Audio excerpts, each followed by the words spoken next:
Hi guys, this is episode 15 of RBTV. I sat down with Shaun and Jonny, who approached me when I put out a podcast with Johnny Grant, who's a screenwriter, expressed that they had an idea about a film podcast, about kind of talking about new popular current films and where there might have been like reference from or came from. There's a lot of films that come out that borrow heavily from films that have come out in the past and kind of reimagine them or just an homage to them and what they represent and what they're about. So that, and they kind of came to me, had this nice idea. I'm a bit of a film geek, so naturally I loved it. I studied film, so I kind of thought it'd be nice to sink my teeth into it and have a nice conversation about films, because I don't get to do it that much. Apart from like on the internet and stuff, and it's hard to have a conversation. So it was really nice to sit down and just talk about ideas and talk about films and maybe what was going on in these people's heads when they made them. So we chose Annihilation, which is out now on Netflix with Natalie Portman in it. It's written and directed by Garland. It's a really like out there, forward-thinking sci-fi movie with a lot of big concepts in it. After Johnny had done a bit of reading about it, found out that it was about... borrowed heavily a lot from a Russian film called Stalker, which came out in 1979, in terms of themes and concepts. And after doing more and more reading about Stalker, it turns out that Stalker is like a really, really interesting film that a lot of film buffs would say this is one of the best films ever made, because there's so many theories and ideas in it that it's mind-blowing. So we all watched that. It's a bit of a slog if you're thinking about watching it. I do recommend watching it, but it's quite hard work. I enjoyed it. I especially enjoyed it now we've had a conversation about it, and I kind of want to watch it again. I was watching it thinking I'll probably never watch this film again in my life. So that's what this week's podcast is about. Don't be afraid if you don't know much about films. We don't really. We just had a nice conversation about films, so don't be put off or afraid or anything like that. I still hope you listen. It was brought to you by 10 Feet Tall, the podcast sponsored by 10feettall.co.uk. They are a live music and events and promotions company. They do some club nights at the Empire on a Friday and Saturday night. They have tons of comedy gigs all over the northeast, Saltburn, Middlesbrough, Thornaby, just fucking everywhere. They're a nice bunch. They let me use this room. So thank you very much to 10 Feet Tall, and I hope you enjoy the podcast. Hi guys, Shaun, Jonny. All right. Yeah. Thanks for coming on the podcast and doing this. I appreciate it. Well, thanks for coming up with the idea. I don't know who came up with the idea, but it wasn't me. It's probably me. Yes. Yeah. What we were going to attempt to do, at least with this, dear watchers and listeners at home, is after listening to the podcast with Johnny Grant, the screenwriter. Yeah. That you kind of came to me with this idea of, obviously, films, like we're all self-proclaimed film geeks, I guess. Yeah. So films that are coming out now obviously lend a lot from films in the past, and we wanted to just kind of have a discussion about it, and what kind of lends from what, pick some films, watch them, and then talk about them. I was really excited when you came up with the idea, and when we kind of sat in off the ground and had a chat about it, and before we knew it, we talked an hour about films. I was like, this will work. Let's do it. Yeah. And it's nice because, I guess, I was saying earlier, I don't have much time to go to the cinema anymore. I still go a fair bit, but I kind of I go with my girlfriend, and she likes films. I dare say she's not as into them as I am. So when it comes to talking to someone really in depth about films, I don't really have someone. So thanks, I guess. If anything, film buddies. This is great for me. Yeah. Film club. Yeah. So there's tons. We decided obviously with Annihilation, which has recently came out in the UK on Netflix. We could, and how that borrows a lot from Stalker, which is a Russian film, came out in 1979. Yeah. When I first started watching it, I thought, this looks like it's been filmed in the 1940s. But then obviously as the film kind of developed, I realised that how it was set originally, the start of the film when they're in their Eastern European home is made to look desolate and pretty minging from the start. So then, and obviously when they got to the zone, which we'll get into, this will all get explained. I kind of went, I get it now. So they're the two films we're going to talk about. Johnny mentioned that article after article about Annihilation kind of mentions that it borrows heavily from Stalker. Well, it borrows heavily from a lot of stuff, I think. Yeah. Like definitely. before I watched Annihilation, before I watched Stalker, I was thinking like this borrows a lot from like 2001. Yeah. You know, even down to like a lot of people, even you said The Last of Us, the game. Yeah. Yeah. And then watching Stalker, you're just like, holy shit, yeah, it's just kind of completely took from Stalker. Yeah. Even watching Stalker, which there was bits in it where I still got that Last of Us feel, like a little bit. I was just Yeah, it's that like overgrown landscape. And, yeah.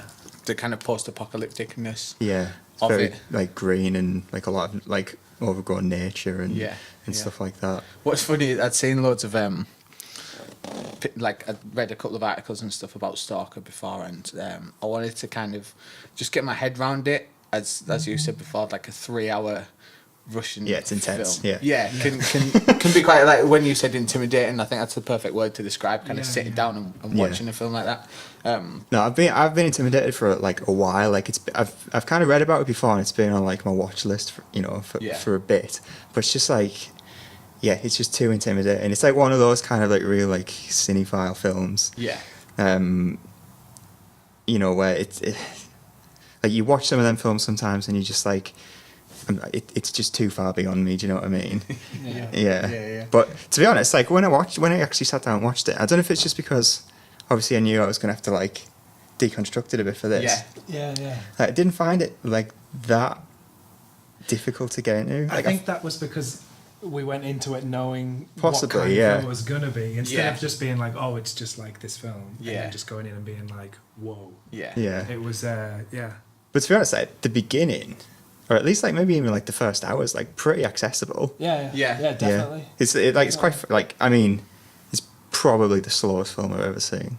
In terms of pacing, I think so. Yeah, but like at the beginning, you've got like, they're doing these kind of like chase sequences where like they're getting chased by like the Russian kind of police in the perimeter and stuff, and it's like it's relatively fast paced. Yeah. And then there's that scene, isn't there, where they're on the cart going into the zone. Yeah. And that takes so long. But I think that's like getting you into like the mood of going into the zone. What's weird about that scene is like I remember seeing that scene when they go from like the normal area 2 into the zone on the car, and it felt like a long scene, but it was just long enough for you to enjoy it. But you didn't know that scenes later on were going to be even longer than that scene. I was like, oh, this is going to be all right. Like, if this is their long scenes, I can cope with this. And then some of the scenes later on are just really long. I think when I first put it on, I was a little bit like sometimes when I get in from work sometimes, I'm a bit scatterbrained, and I work a lot with social media, so I guess I get a lot of instant gratification. And I kind of like sat down to watch it, and my brain was just going and going and going, and I was like, this is way too slow. Like I just kind of like, I was probably more in the mood for like Rampage or something. But then gradually it almost like lulls you into, and it's obviously it's definitely on purpose.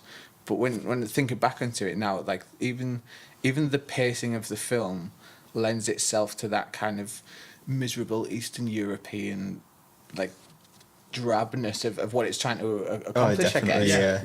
And the whole emotion that it's trying to get across, it's very clever because it puts you in that emotional state by being such a long film, I guess. I read a really good quote where someone had said to I think it was the Russian Film Board afterwards, or like the equivalent of the BFI in Russia, had just said like it's way too long and way too slow.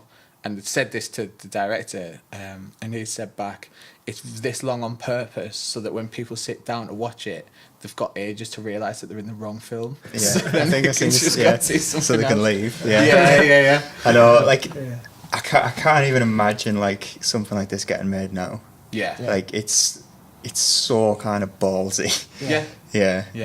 Even though we're comparing it to Annihilation, it's like, obviously Annihilation is nowhere near as slow. Yeah. And I dare say there's people out there that probably watched Annihilation and thought, there's periods of tediousness, I guess. Where how people might have perceived that, maybe how it was marketed, I don't know, but like I kind of went into Annihilation just knowing who Alex Garland was, and knowing that it was just going to be a good film. So it wasn't like because of the marketing that I watched it on Netflix at least. Whereas there might be people out there that have heard on Facebook or seen adverts and stuff and thought, fuck yeah, I'm going to watch that, and probably didn't quite expect the pacing of it and how it was. I mean, it is like it's relatively action packed, isn't it? I mean, in comparison, Annihilation. Yeah. I mean, anything in comparison is action packed, but there is like it is quite out there. Yeah. Oh, very. Yeah. Yeah, you know, in just like the stuff that it's dealing with, Annihilation, that is. Yeah. Like, there's a lot of ideas in there. Like, it is that kind of like big idea sci-fi film, isn't it? Which like is few and far between these days. I think I mentioned last night with Stalker, there's ideas and concepts within Annihilation that you could probably make a whole film out of. Yeah. Like, that just maybe occur in like 2 or 3 minutes. Like, for example, that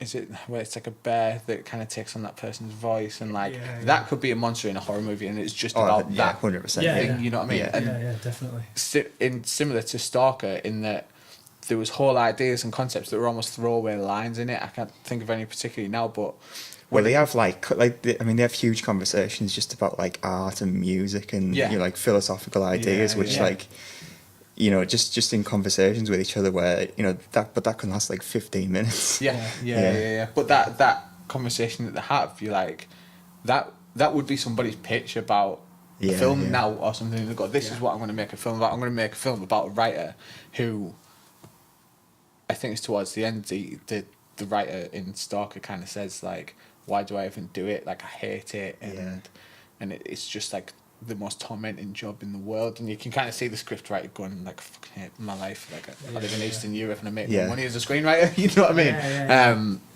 But there was just millions and millions and millions of kind of like gorgeous little ideas in there that are just like thrown away literally, and you're like, oh my god. It's like, so if you, and for me, if you kind of, not throwing away is probably the wrong word, but if you're just kind of like throwing out these concepts on a really small scale, like imagine like being in the director's head and what he was really thinking of, like what it was supposed to represent. You know what I mean? I almost can't can't comprehend it a little bit. You know what I mean? Like what his actual statement was supposed to be. Because he is trying to cover so many bases. That it's not like you have just this one theme that you start with and then it arcs, and then at the end you have like a nice little, that's what the whole film meant. It just was like everything to do with life in general. Like the whole thing. That's Stalker. And existence, and and the bit like right at the end with the little girl and the glasses on the table. Like, I guess I won't talk about it because it's a spoiler, but I don't think you can spoil this film. It's like, I don't know. I mean, the girl at the end was a funny one, because I mean, like if we kind of like, if we dig into like both of them, I guess like they're both essentially, they have the same premise. So should we explain that? I feel like we're gonna have to spoil the film anyway. You couldn't listen to this and then be like, don't spoil anything. In this 1970. So Annihilation, I guess, on paper is about, I can't not use the word zone, which is used in Stalker for an area. I can't remember what they refer to it in Annihilation. Shimmer. The shimmer. I haven't watched it for a couple of weeks. I should have revised really. So it's like a meteorite hits Earth.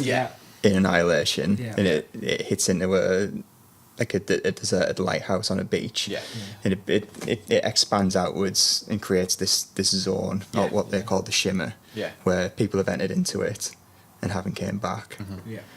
And the premise of the film is there's another group of various different people, scientists and doctors, who are going to go in and try and explore. Very alien-esque. And see and reach the centre. And see what's going on.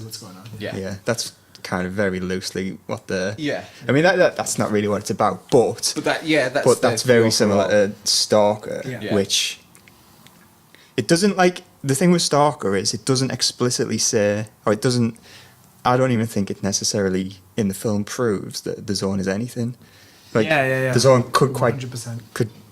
completely like comprehensively just be made up. It could all be in the stuff. Really, yeah. But essentially, the same things happened. Like they're not sure if it's a meteorite or whatever it is, but it's created this zone where it's like it's slightly different. People go kind of like searching for something. They go searching for like meaning, or you know, they go on like a more of a philosophical journey to kind of find themselves. Yeah.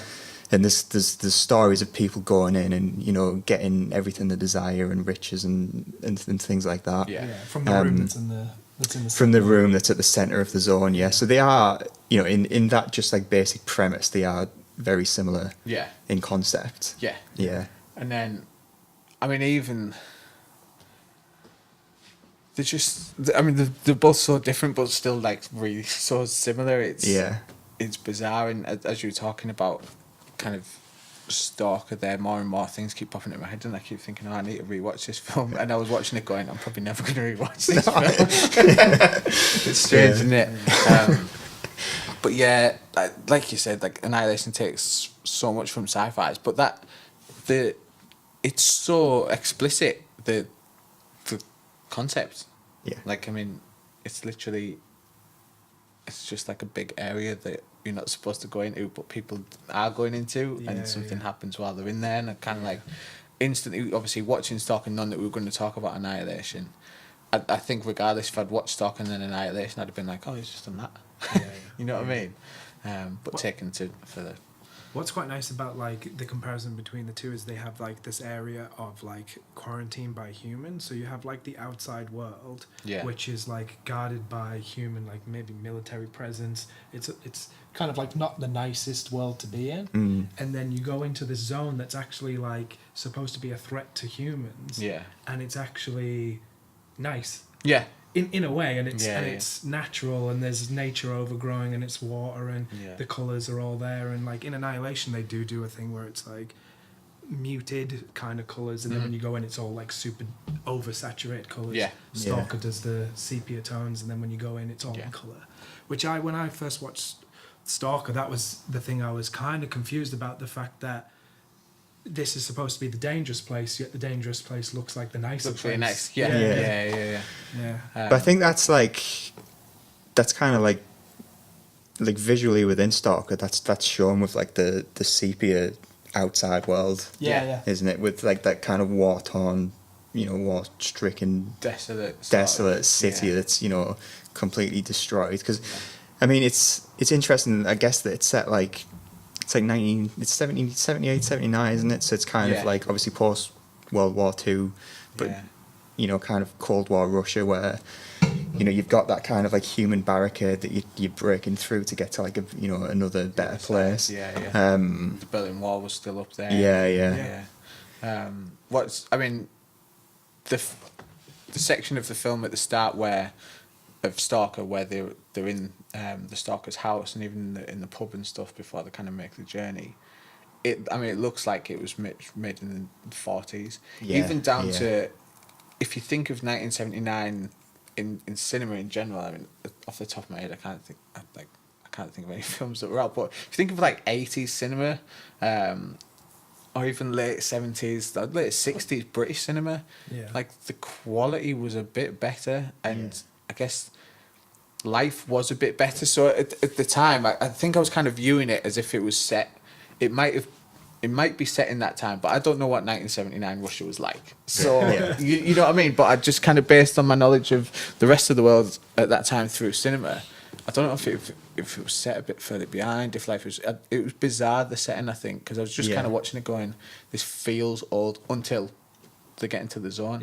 And then it kind of comes to life, doesn't it? And it changes the colour. And it's a much more kind of vibrant world, isn't it? But it is like what you're saying, where I don't know what Russia was like at that time either. So I don't know if they've like overly made it seem drab, or whether it actually was that drab. Like, so the other thing I was thinking as well is, I was thinking like, this must like, is this like about Chernobyl? But Chernobyl didn't happen for another 9-10 years, which is dead weird. Like, you would think that it's possibly about that in this kind of like nuclear polluted country.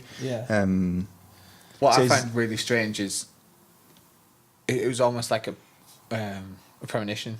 Chernobyl, because you could, like you say, you could very easily watch it. If someone had told me that Chernobyl happened 8 years before it, I'd just be like, oh well, that's like kind of his frame of reference for it. You know what I mean? But obviously it wasn't. But then I mean, there is kind of like there is things about them still doing like nuclear testing within Russia in certain areas and then zoning that off, and maybe that's like what I was saying before, like it might not be anything. It might not be like extraterrestrial or otherworldly thing that's created this thing. It could just be sectioned off by another incident, or like the military or whatever, and it's just the whole thing's in the stalker's mind, or the people that believe in this because they want something to believe in. The writer kind of half mentions that as well. And he kind of talks about because he's quite skeptical about it, isn't he? Yeah. And then he talks a lot about God and stuff, and then there's that really nice shot where he puts a crown of thorns on, as he's talking about. I think he says the line, "But I won't forgive you," as he kind of puts this crown. Obviously, Jews not forgive. That's the thing. Like, there's so much in it. I think because we're all coming in it from the frame of reference of Annihilation, so we're trying to like find connections there.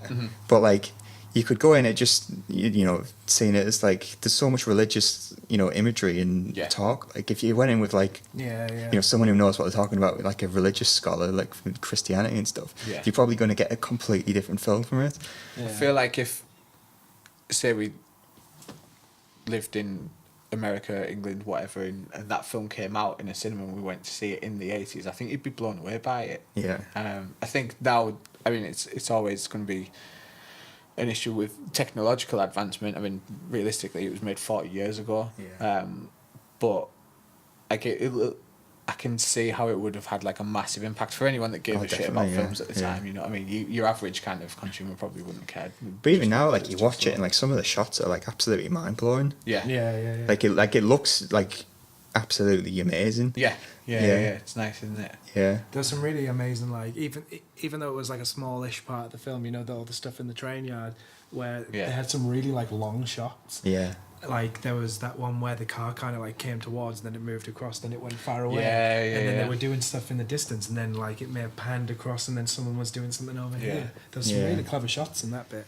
So the only thing I'd kind of seen previous was where they're in that like the room with the sand dunes, and that's like the image from this film that gets like thrown about a lot, and you see that about. I thought that was going into it. I thought that was the room that. So did I. Definitely. I mean, that's another thing. Like going back to like how kind of like daring this film is, like to spend like, again, spoilers, but to spend like 2.5 hours traveling to a room and then they don't even go in it. You imagine a film doing that now, people are just like, did he go in the room? What did you want them to detonate at the bottom? I don't know. I don't think so. Like I say, I think I'm probably completely wrong, and I'd probably have to watch it again. But I've kind of came out of this thinking like the room and the zone doesn't really exist, and it's just like a figment of his imagination. Yeah, that's what I thought. I thought the same thing, and I also thought that maybe they thought similar too. So there's probably a part of them who they didn't want to go in because they didn't want to be disappointed. Rather than it being because they didn't think it was the right thing to do. I thought the writers kind of thing on it where he talks about the porcupine and that he actually, when you go into this room and what you find is your innermost wishes, it's not what you think you want. It gives you what you like innately want, and because we don't know that like going in itself can be like a terrifying thing, because actually we don't know ourselves well enough to go into that room to kind of like explore. And again, that's a very philosophical statement to kind of go out and say that, and it's probably right. It probably speaks a lot about people. But again, I think that like that's what I've took from it. That's what I think like the film's ultimately about. Like there's a lot of like other philosophical kind of ramblings about like religion and art and stuff. But I think that's ultimately what it's about. I think it's kind of like that search for meaning and happiness. And they're all kind of like quite lost characters in their own way. Like they're all looking for something, and they're just projecting that they're going to find it in this room. They kind of, it's almost, this is a bizarre segue, but so the sitcom Friends. Yeah. I was going to say that. Now we're talking. The 3 female characters and the 3 male characters are supposed to sum up all of the like thirds of a person. So like women, Right. they're kind of like the best bits. So women want to be like funny, clean, and like sexy. You know what I mean? Which is like Phoebe, Monica. Yeah. Rachel, And same for the blokes. So you want to be funny. You want to be like the guy who can pull all the girls, and you also want to be pretty smart. And that kind of thing. It's like I was kind of watching it going, obviously not thinking about Friends, but kind of looking at the characters going like, it's almost like those 3 people create like a whole person. Yeah. You know what I mean? And they kind of go in together, and I thought they'll probably go out together because if you leave one behind, they're probably lacking, like, they almost complete each other, I think. Yeah. Literally never looked at Friends other than just on a surface level. You can see the film students. You know, Yeah. And the 3 of us definitely. Never thought about that. Yeah, it's mad, isn't it? I could do a full podcast on like ripping apart sitcoms. Yeah, but I'm not going to. Obviously, like the thing that I took, like I saw a lot of similarities to in Stalker, and I know you don't watch it, but I don't know if you ever watched Lost. I'm very aware of it. Yeah. I watched like the first season when it first came out and appreciated. That's what I did. I watched the first season. When Yeah. But there's a lot. I know the full story. There's a lot of Stalker in there. Like you know, I mean, it's essentially again the same premise. Like the island is this place where, you know, if you kind of give yourself over to it and succumb to it, then you know you will kind of find like you know your innermost desires from it and get what you want back from it. I mean, is that what the director or writer is saying about art and kind of like projects? If you, whether it's writing an album, producing a film, starting a business, if you kind of like throw yourself into something like a project, and really get into like that room, and then you do kind of find out who you are a little bit and kind of what you're capable of, and you probably surprise yourself as well a little bit. So maybe that's what it's about. I fucking don't know. It's too much, yeah. What do you think Annihilation's about? Sorry, you were about to say something. Oh no, sorry. Annihilation's a bit more like simplified, I think. Well, in fact, a lot more simplified. Yeah, it's a bit more.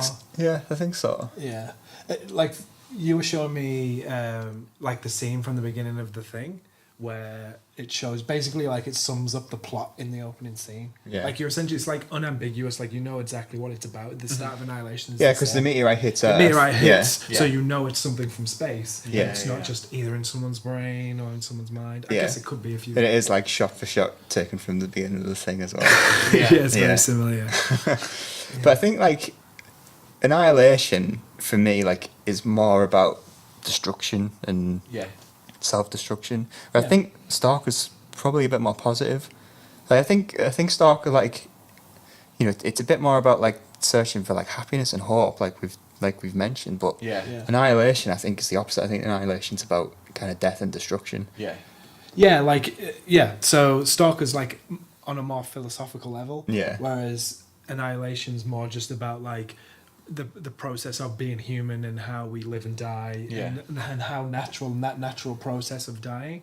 I think that's like quite an Alex Garland thing, isn't it? Like obviously like Ex Machina, his other film, which like I'm kind of bordering obsessed with, is like it's kind of like the same idea, isn't it? It's like what is it? What are humans like? But that's on an artificial level, like you know what separates us from machines, whereas this is what separates us from nature.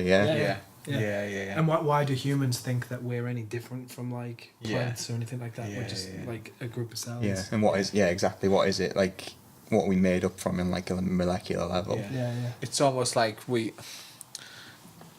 it's overtly a lot about impact, I think, and almost saying that we have such a large impact on the environment and the planet as like human beings that that makes us think that we're important. Whereas actually we're exactly not. And the fact that like I'm sure at some point it was saying that it wasn't technically like destroying but just changing. And just humans just don't like change. Really. Like we like change, but we just like slow change. Really gradual. Yeah. Easy change. It's I kind of came out of Annihilation and I totally baffled by. I thought it was. I obviously enjoyed it, and then all the way up to the end with the Natalie Portman's kind of like alien thing, like doppelganger. Yeah. I just kind of. I guess I thought the film was about lots of things up until that point, and I was obviously still processing it. And like the conversations that we're having now, and then like that happened. Now I was like, I just don't know now. I just like thinking about it. Obviously, to start with, it like mirrors her and then like crushes her, and then she kind of wakes up after she's passed out from being crushed or whatever. And then it's like her opposite, so that leads her to be able to go away. Do you think at that point? That's when she kind of switches into like a different sort of being, and she might actually be that silver thing and the Natalie. Yeah, I think so, because I mean, like just on that end bit, there's a point where she kind of blacks out as well. Yeah. And then obviously when you come back, you know, they could have kind of switched. They could have switched around, so the person that escapes that lighthouse could be, you know, the non-human life form. Is a new life form. I've got a theory that there's more than two. Yeah. That like. Obviously, that was the cells splitting into from her into another one, into another one of her. But while she being knocked out, what's not to say that other ones were split and had their own fights? Because I was trying to figure out like why you had the skeleton formations outside of the lighthouse and what they meant, and I just couldn't figure that out basically. And all I was thinking was maybe when her husband was in there were more than just the two of them. Yeah. And there were other ones that kind of like they were killing themselves, they were doing different things, and then what we saw in the film was just like maybe the last two or something. I don't know. I think with Annihilation, like I don't know if it's a negative thing, but like you can't really like neatly tie it up in a bow. Do you know what I mean? Like you can't just stick like something on it and just be like, well, there we go, it all makes sense. Like I don't know if that's a negative thing or a positive thing, really. Like, I think it's a positive thing because it enables people like us to have discussions like this about it and explore concepts. I thoroughly enjoy like digging into things and that you just find them interesting. You know, I don't think we could have done an hour podcast on Jumanji. Do you know what I mean? Yeah, like, we dig on I mean, it could be do up the Jumanji. But do you know what I mean? I think by doing that, I can understand how you.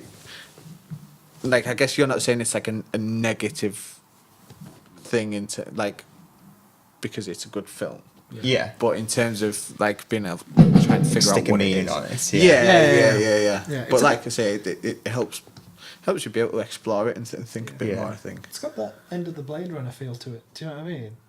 Blade Runner, the new one, or the old, the first one. The first one, yeah. Where it's like, is it human? Yeah, is it's ambiguous. It's the same here. Like, are they still human? I mean. I think it's pretty. They do have the little shimmers in the eyes. That's like something. I think it's pretty heavily implied that she's not completely human. Yeah, not the same person. Yeah, but maybe anyone that kind of goes in and comes out isn't.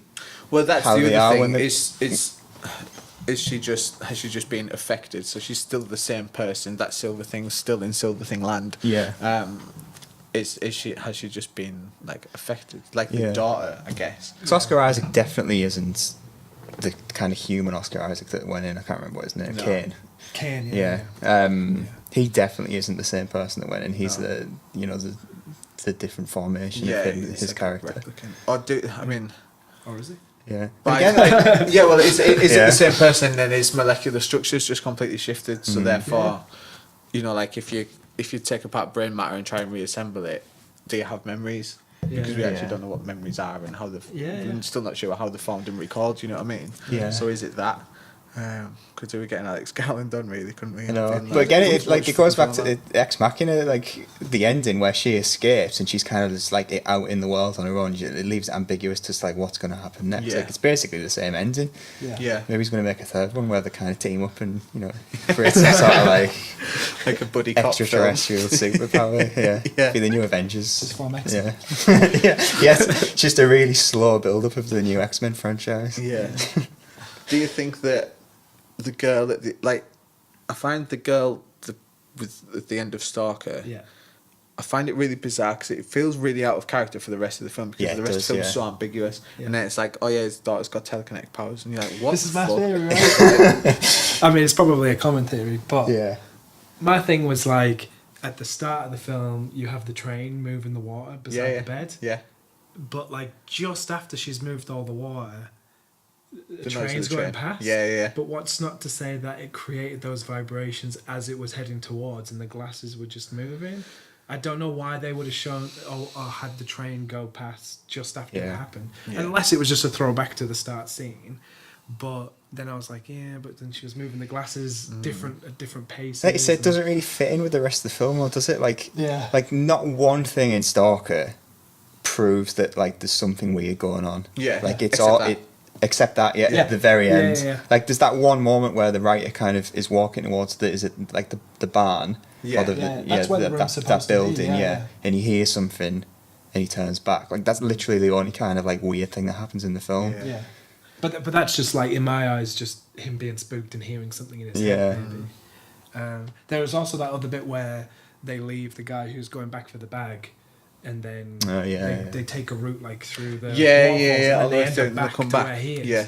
But they could have just taken a wrong turn, or do you know what I mean? Like, that was the first kind of part in it where I thought something's not right. Something's not right. I'd kind of bought into the. No, it definitely kind of. That's like, probably the purpose in it, right? Yeah. And then you start playing in your mind. You're going, "Oh, that's not right. Like, what's happening here?" But then, the Stalker's obviously in denial because he wants to think that he hasn't wasted his time, and it's like, "Oh, the porcupine might have put it there." The porcupine's character, by the way, like, it's not an actual porcupine in the film. I did think that right when he first was mentioning the porcupine. I was like, "How does a porcupine?" Yeah, just Until he kind of said that it was his mentor, I was like, "Oh, right, thank fuck for that," because there was the noise at the start that they kept hearing. Do you think that was the dog?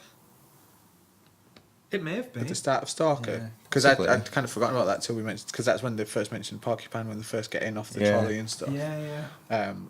Because it I kind of ignored. I didn't really put like the whole thing with the dog together. Yeah, well, the dog comes back with him. They keep the dog in the end. What's also interesting is, so as they get closer and closer to the room itself, you hear the noise of like the cuckoo, and then when they're in the pub and when they're in the house, you hear the noise of the cuckoo again. Right, I don't know what that symbolises. I don't know if that just symbolises that he's brought something back with him, and then the dog's like that really overtly like, "Hi, we've definitely fucking brought something back with us viewers, by the way." This dog, like, really strange. But I don't know. I mean, someone who knows Stalker like much better than us will probably like disagree. And that might be just my interpretation. That it is potentially made up.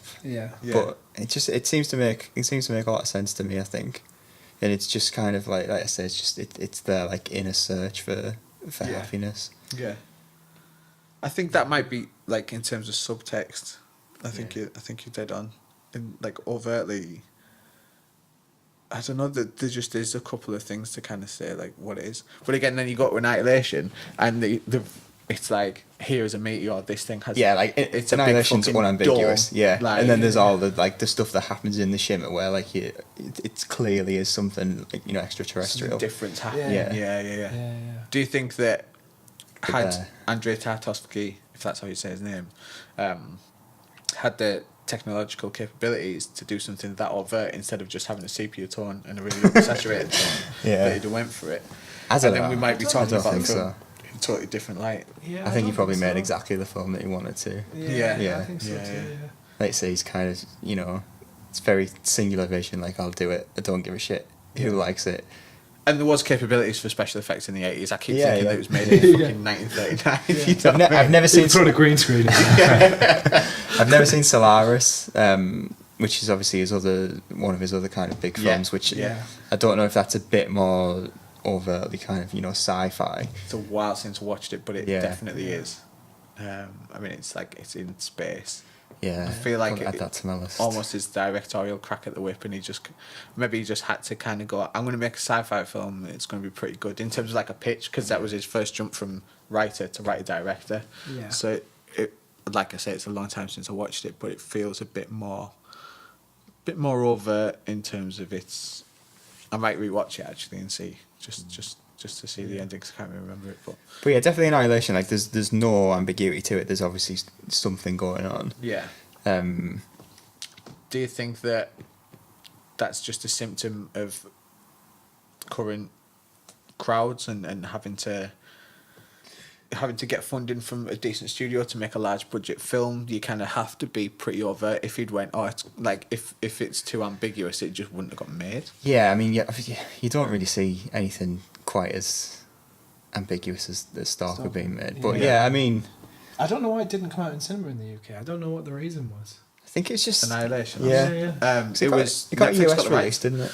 So it's the very first kind of feature film that got a cinematic release in America, and Netflix put such a good offer in for it that they just got showed on Netflix instead of cinema. I do think like I wish I'd seen it in the I cinema. know. Yeah. I do think you miss. I frustrating. do think you miss a bit not seeing Annihilation in the cinema because it does look really good, and I think like the look of the shimmer, like not necessarily from the outside looking in, but I really liked when you were in, like how kind of committed to it they were. Yeah. You know, with the Yeah. kind of like refractions in the light and things like that. Yeah. Like they really kind of like stuck to the guns with that. I think. Yeah. I think a lot of it looks really nice. Like the ending in particular. Yeah. I'd love With to the- see the last scene. with the lighthouse. in the cinema. I said that. Fucking I amazing. think I can't remember who it was. I don't know if it was it you I was talking to on Twitter about it. I don't think so. I was talking to someone on Twitter about how I was annoyed that I didn't get to see it in the cinema. Yeah. Because I like going to cinema. I like seeing large concept films. I think there's films you can watch at home or at Yeah, cinema, definitely, yeah. and Yeah, it definitely. doesn't matter. I think Yeah. there's Like this is an films- immersive film. that would have benefited by going to the cinema and seeing it. And I was I had a conversation with someone and basically said the flip side of it is I've seen so many people talking about it because it was just appeared on everyone's Netflix seen it. than would have been talking about it. So is that It's made is more that accessible a to good people. thing? Yeah. Yeah, But I yeah. said ideal world, it comes out in the cinema for a couple of weeks and then it goes on goes to Netflix. Netflix. So, Yeah. Maybe Like, we'll I do mean- the reverse. yeah. Maybe we'll get like Hopefully. some one-off like Yeah, could, yeah. You'd It's like to think quite that at least possibly, somewhere yeah. like the Arc might put it on in 6 months' time or Yeah. something like that. Yeah, definitely. I mean, like just like on Netflix, like I like what Netflix are doing. Really, I think there isn't that many people funding stuff like this anyway. Yeah. Like outside of like A24 or something who just have like a ridiculous hit rate for amazing films at the minute. It's like Netflix they are kind of doing stuff that other people wouldn't do. Yeah. I think Like- I think to have someone like you say financing products like whether it's films or TV shows or, or documentaries. The thing with I think they've like oversaturated the TV market with like the Netflix originals. Like it's ridiculous. Like this, I don't know where you would start. Like getting through like the Netflix catalog of TV stuff, but films. I mean, to be honest, like a lot of them, the ones that are like they kind of make a fuss out of. I'm thinking like Mute, the Duncan Jones film, which was absolutely Still haven't appalling. watched it. I know you told me to watch Yeah. it. Not but talking about that. I'm glad I didn't watch It was so bad. I keep scrolling past it on Netflix. No, and I'm like watch it out. I feel like you watch should it out watch of it. interest. Yeah, I feel like but, you should it's watch so it. Yeah, bad. I I will. don't think that Will Smith film was very good. Bright. Like Bright. I mean, they spent a shit ton of money on that. I think. I feel like Yeah. they I feel like they just overshot the concept completely. So they were like, here's this world. So like this is what we're gonna do, and so they just went and give them loads of money, and then didn't proofread the script. You know what I mean? Yeah. They just went, But then- class, like I'll just. Like Okja, I think that came out last year. That's That's pretty. really That's phenomenal. good. Yeah. So I mean, obviously, like they're gonna hit gold on a few things. Like, Yeah, and of course, the thing is, they're gonna throw enough money at enough films that some of them are gonna be amazing. Yeah. So Same you with just TV too. you're just gonna get a lot of stinkers. Yeah. Yeah. It's Yeah. hard, it's wading through it sometimes. Yeah. I really struggle with films on Netflix now because I almost look at Netflix as just TV shows. Yeah. But if, it like is. for films, I tend to the type of films that I enjoy watching. I tend to have to do a bit more digging unless something like Annihilation comes out and it's on Netflix and I go, oh, class! Now I can sit down and just. But like you watch say, it. like I mean, most people I've spoke to, like a lot of people have seen it, and that wouldn't be the case. Like I don't think as many people have seen something like Under the Skin, which is it's quite similar to. Yeah. But obviously that got like a relatively wide cinema release, but Yeah. not that many people seen it. Even if you just look at Ex Machina and if if I went into work tomorrow and said, "Have you seen Ex Machina?" I imagine 90% of them would say no. But if I asked Annihilation, it'd probably be more like 75%. But yeah, so I think it did lose a bit not being in the cinema. I think I'd probably like reacted a bit more to it. But then I was going to say like one of the things that I didn't really like about it is like, well, at least for like 3/4 of it, is the score. I didn't really like get anything from that like acoustic. Annihilation. Yeah, that like acoustic guitar. All I got was the Last of Us reference. Yeah, I didn't mind it so much, but yeah. No, it is very Last of Us. But like to the point where like some of it, when the acoustic guitar was going on, like it felt like a cutscene from a game. Well, probably from The Last of Us. I think the whole movie felt quite gamey. There was that bit that you were talking about earlier where, where she gets punched and then it fades to white. It almost felt like it was going to say game over or something, or like continue on the screen. Yeah, that's a good point. Yeah, it's pretty gamey, I mean, it did get a lot of people, in kind of reading stuff about Annihilation, a lot of people mentioned the score and that they really liked how like minimal it was and stuff like that, and I kind of went, I didn't really notice it. So, but I think that's a negative that you don't really notice it, because you could have done. Because the odd thing is, when she gets to the lighthouse, like it completely flips on its head and it's got this like really like ambient, synthy score. Like that bit is absolutely class. The music in that bit, like if that was all the way through, I think it'd have kind of created a bit more atmosphere, maybe. That was like similar to Arrival. Yeah, they do real kind of like just like synth noises, but just real subtle. But and Blade Runner as well. The latest Blade Runner. Yeah, definitely very similar sort of score. Yeah, I could have seen them doing that through it rather than the definitely acoustic. Even if they'd stuck to the acoustic within the flashback sequences, and not had the acoustic in the. But I think like the odd thing with that is like a lot of those flashback sequences, but. They had it at the start as well, where she's painting the room and she's getting those flashbacks, and then like Kane comes up the stairs. Like it's got that kind of like twinkly acoustic guitar in. And I just thought for like a moment that's supposed to be quite emotional and like have a bit of a punch, like it just felt a bit flat. Kind of pulls you out of it a little bit as well. It did for me anyway. But I don't know if that's just because you're just thinking of The Last of Us, maybe. Yeah, maybe. Yeah. I mean, like I was a big fan of it as a game, so I don't know if it's just like ingrained into my skull. I've played through it a few times. The thing about hours put into a video game compared to hours spent watching a film, in terms of like how it's embedded in your memory, I guess. Definitely. Maybe that's something to do with it. Do you think the new, as you mentioned, kind of like the new Blade Runner and the score and stuff, I kind of thought about Stalker a little bit. Do you think it kind of pulls anything from that in terms of its pacing? Blade Runner? Yeah. Definitely with pacing and some of the chats, like with the chats with Wallace. Yeah. Like they do a lot of philosophical kind of just like conversational, but it's nowhere near as slow as Stalker. Yeah. You still have those long sort of philosophical. I mean, it is like a sci-fi thing, really, isn't it? That kind of slow. Yeah. Because the original Blade Runner is quite slow itself, really, isn't it? Yeah. But then like obviously 2001, which is quite similar. Yeah. I think like 2001, Blade Runner, Stalker, they're all kind of like pillars of sci-fi, aren't they? Yeah. And they all have that kind of real slow, meandering pace. One thing that I did notice about like the paces, a lot of sci-fi seem to do like chapters. Or they have like parts or titles like to break up the film into like sections, which is almost like they're treating them more like novels rather than being films. Which is kind of interesting. Like, I was a bit, when Stalker kind of went part 2, I was like, oh, okay. It wasn't even halfway, was it? No. It was right near the beginning. I presumed it'd be like 3 acts. Yeah. And it about 45 minutes, so I thought, in about an hour, I'm going to get a marker that it's the last 45 minutes of the film. Happen, and it doesn't happen, does it? I just thinking, I thought, did I check my phone and I just missed it? Or I think the marker is the 10-minute scene walking through the tunnel. It's not 10 minutes, it's 45 minutes. That scene is so long. It's ridiculous. I was saying to Johnny, like, it was touching the edge of me being like, shouting at the TV, being like, is this guy actually joking? Like, the tunnel scene. But then he reached the door and I was like, calm down, Sean, calm down.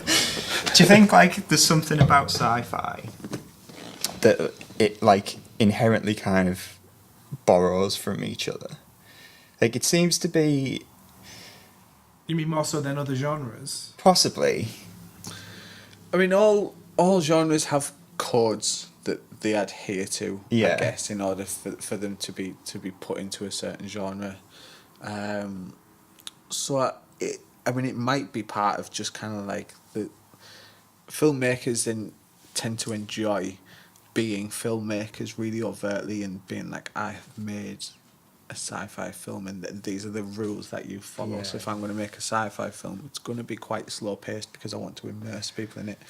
Could be one reason behind it. I think like even like as original as an idea is that you can have for a film, like you're still looking at like touchstones in like cinema history of like how to tell that story. Do you know what I mean? So like even something like Interstellar, which like kind of like pushes the boundaries of what you can do in a film.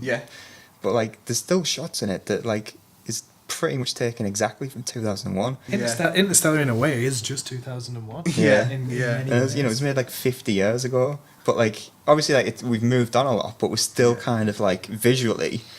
It's still quite similar. Like still follows the same guidelines, doesn't it? The same principles. One thing I was saying to you was like, I like how sci-fi when they touch on areas where it's something that we can't comprehend, that they have to use like imagery or like a metaphor of something that we do understand. Okay. So you have like the end of 2001 where he's in a room.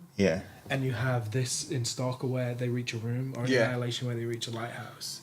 Or there's always just like the film always comes to an end where they have to like, it's just far beyond what we even know.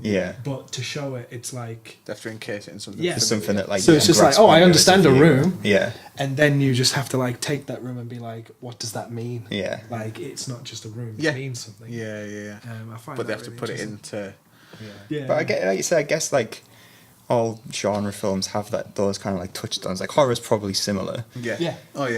Where like most horror films kind of borrow from each other. And the way they kind of like set up like big moments in horror films and scares and jumps and things like that. They're all kind of, even if it's a completely unique concept, they all like, visually borrow from each other, don't they? They also have genres follow a cycle, so you get like the establishment of the genre. So and you tend to, when the genre is first established, which tends not to happen now because we're kind of in that postmodern like mashup society, but you'll kind of get the establishment, and then you'll get lots and lots of films doing it, and then you'll get like a parody of it. So you get like people taking concepts from it and putting it into something else, and then when you get a pastiche of it, which is a comedic representation of the genre, then the genre's dead. And then once they kind of done taking the piss out of it, the genre kind of like comes back. It's very bizarre, but that's how you end up with films like Scary Movie, because you ended up like that's the signal that genre's fucked. Like and then it's almost got to reinvent itself. But I think with sci-fi, I mean, sci-fi got reinvented with Alien, because it's a horror movie in space. But I feel like we kind of keep jumping back with sci-fi because there's so many concepts. Like you said, there's concepts that we kind of like can't get our head around, so it's probably quite hard to make films out of them. So you kind of, there's only a certain amount of, I mean, like space, aliens, like future technology. But it just seems mad that like about it. Obviously, like it's like sci-fi's so vast, like you've got the whole like universe to play with. But then you're always still kind of like falling back to like the same kind of like the same things. Which like the same things, but just the same like visuals as well, really. Yeah. I don't know if it's an almost like an homage, or like are some sci-fi films so good in their original conception, 2001 for example, like that some people just can't get away from it because they just want to be like, I just want to be like Stanley Kubrick, and he made such good films that this is my nod to him being so good, and what you end up with is actually a very similar product. I don't know. And maybe that is just like testament to people like Kubrick who've made these kind of like, something like 2001, which is just like, untouchable. And it's funny because for me, Nolan's fantastic and has his own kind of look and feel and sound. So for someone like him to then make something that's like incredibly similar to 2001, I'm like, oh fucking hell, how good was Kubrick? You know what I mean? Because in 20 years' time, people are going to be ripping off Christopher Nolan, I dare say. Oh, definitely, yeah. Maybe not so much with Interstellar, but in terms of, I don't know, I guess like city bending in Inception and stuff like that. There's definitely like overt things, the way the Batman films were shot, which kind of totally just ripped the book up on comic book films at the time, especially when the first Batman film came out. That I feel like people will be copying off him, so it's funny, innit? The kind of No, I think there's definitely like filmmakers about at the minute that like they are kind of like setting new markers, aren't they? Like Christopher Nolan, definitely one of them. That, you know, in years to come, he will be like the touchstone of, you know, this era. Spielberg, you know what I mean? Spielberg, yeah, I mean, he's been doing it for, you know. Yeah. But in maybe 100 years' time, you can look at Spielberg's body of work and go, "Fuck me." There's But I mean, I haven't seen Ready Player One, but I think there's I've not seen it either. I think, I mean, that is just a homage to kind of everything in popular culture, isn't it? Yeah.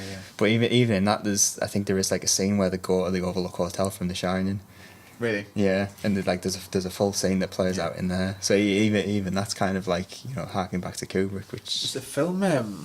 It's just reminded me when it said The Shining. There's a film called The Killing of a Sacred Deer. Have you seen it? The Yorgos Lanthimos. Yeah. I've seen it. Have you watched it? Yeah.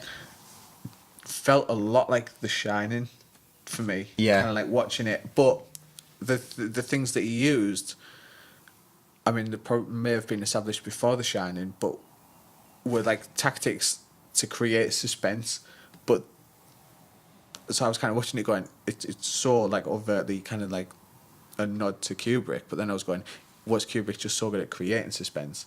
Like these are some of the best tools available, you know what I mean? So that's just what using Photoshop. Like everybody uses Photoshop because it's the fucking best one out there. Yeah. Do you know what I mean? Like is that just a symptom of that? I don't know.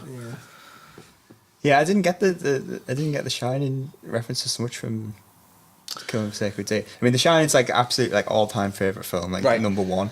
But yeah, I mean, I'd have to kind of think back. I think, but lots of like really really slow zooms with like music kind of creeping up behind it, and just that the building up of tension to like right at the end where it's like. You're kind of going, what's going on? The person, you know, like Colin Firth. Sorry, I know you haven't seen the film, but like, it's it's Colin Farrell. Colin Farrell. That'd be completely different film. That'd be good though. So Colin Farrell, you know, I mean, I didn't even think about this till this conversation right now, but is that kind of like his homage to Jack Torrance, where he's kind of like tormented, and then that's the bit that sticks in my head from that film. I mean, that scene at the end where he's I mean, without spoiling it, but like that's a pretty intense. It's one of the most intense thing, like, and probably horrific things I think I've seen. And you know, The Shining, all the way to the end. Like, obviously, some pretty like fucked up things happen, but I guess not so overtly. Whereas, like, the end of The Shining is fucked up. Do you know what I mean? So, like, but I thought definitely camera work. I thought there was a lot of similarities. Have you seen his other films? The Lobster and Dogtooth. See, when you were mentioning that, I was thinking of The Lobster. Yeah. Yeah, I've seen Dogtooth and The Lobster. Yeah, I've been meaning to watch both. I might watch Lobster. Yeah, I don't know why I've not seen Dogtooth, but The Lobster's really good as well. Yeah. Is that about the guys that you get turned into an animal? Basically. But the ending of that like is kind of like blows your mind a little bit. Yeah. Cool. I'll watch that. Yeah. So. Drifted away from Stalker and Annihilation. I need to another film when I was like, it's alright. I'll probably listen back to what I like is, I mean, I like any kind of podcast with lots of reference to lots of films because I immediately open up my list of films. She's already got hundreds of things and I go, right, I'm going to put all these films down and probably never get around to watching them, like Stalker. Eraserhead, do you think that takes anything from Stalker? That one kind of like last thing. Eraserhead. We watched it at uni, I think, in a lecture one time. Yeah. And it's hard work. That's all I can remember. Again, similar to Stalker, like David Lynch, it intimidates me too much, I think. Mm-hmm. Yeah. I tried to watch Eraserhead about 15 times before I got through it. I just put it on for 10 minutes and I'd be like, nope. But yeah, I feel like imagery-wise and stuff, it probably lends from it. Right, And pacing. I mean, but Lynch is so bizarre that... And unique, you can't really...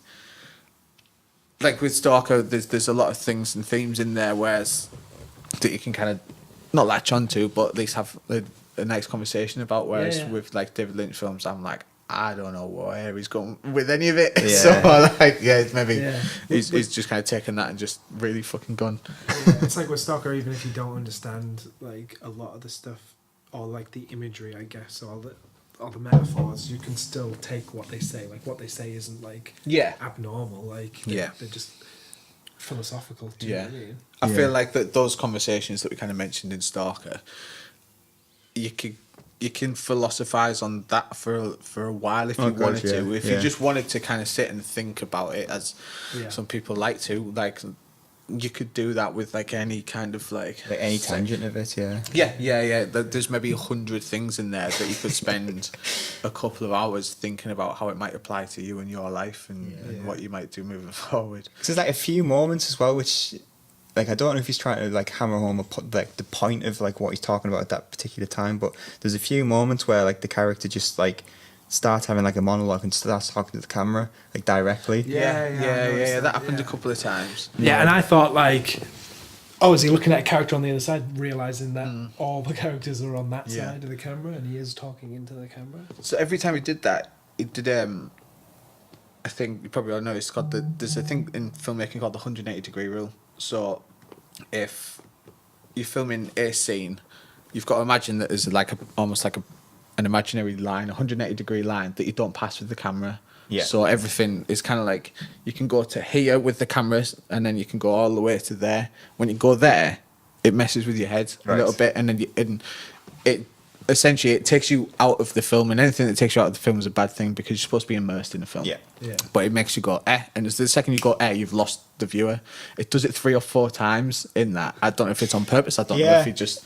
But it tends to be when the person is talking to the camera. I can picture it in my mind actually, like in that sand room where the camera kind of like very slowly, like moves towards him. Probably takes about 10 minutes, and then it does kind of like approach it at like an odd angle. Maybe that is like what you're talking about. And then I thought it was just like it's took me out of it because he's looking at the camera directly. I think maybe it's a bit of both. I think it's on purpose to kind of make you go, what's happening? Because you do that, like you mentioned there, and you go, oh yeah, he is talking to me, which is called breaking the fourth wall, which is again something that you're not supposed to do in films because people use that as like you know they use it as a point, don't they, to kind of hammer home a message or something like that. Funny games, have you seen that? They do it a lot in that where they just kind of all of a sudden they talk to the camera and you're like, in that it's almost like horrifying because you're like, oh god, he's talking to me, like is he going to get me next? You're like, where is he?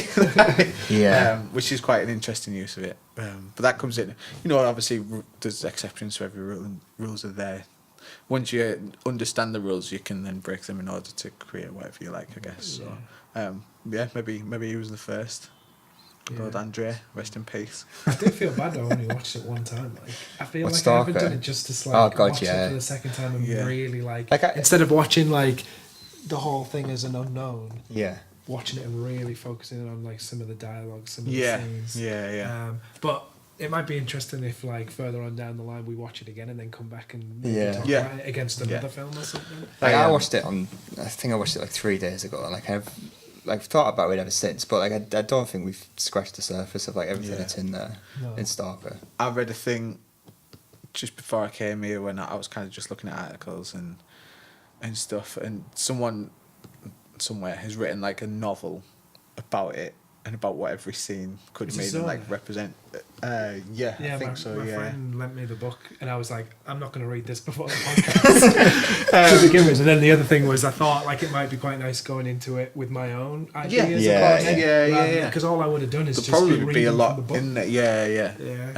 But and it kind of said, I'm reading this article, and it said, watch the film, read the book. But then watch the film, then watch the film again, and I was like, nah, that's a lot of hours of your life.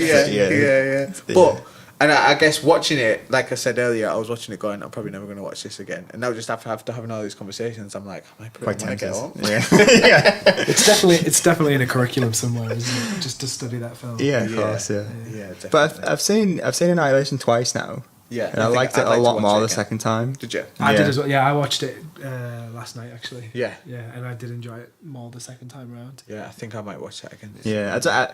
I always struggle when I go into a film with like such high expectations. Yeah. And I definitely had that with Annihilation. Because obviously with like Alex Garland, Ex Machina, and then like leading up to it, like I try not to do it, but like just reading reviews and like people saying like, you know, just like, ridiculous things about it, and you get excited about it, and then you go in and like you're not disappointed, but like it can never reach like the expectations that you put in upon itself.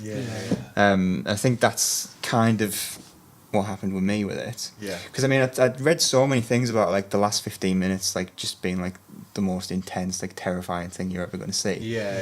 And I didn't. So then you built up. For yeah, that you build it up far too much. Yeah, and like the first, it didn't disappoint me, let's say, but it's just like I wasn't like absolutely blown away by it. But then I watched it again last night, like completely, Totally forgetting about it. no prejudice at all. Yeah. And it was like that scene is absolutely amazing. That's what I did, because you were like, you said the same thing to me, and I was like, I totally forgot people even were like, the last 15 minutes is so good. So when I watched it for the second time, when it came round, in my head I was like, oh yeah, I forgot about this. How good this bit is. Yeah. But again, like I watched it with like headphones on, and like it was a bit more immersive last night, and with like that music, like I just like that bit was so like I think that bit and the bit with the bear, the bit with the bear as well. Good. Like that's like such a good creation. Isn't it? Yeah. One thing I didn't notice, and my friend was telling me that it's got a human skull in the side of its head. Oh, is that a human skull? Right. Well, it's got like the bear, and then basically from its like one of its eyes, there's a human skull here, and one of the eyes is basically the human eye and his eye. Right. And like when you study like stills, you can see it. But obviously, when you're watching the movie, it's quite dark and stuff. So you don't see it. I thought that was like that would have made it even more creepy. I think if you'd have known there was just like this human skull there. But I mean.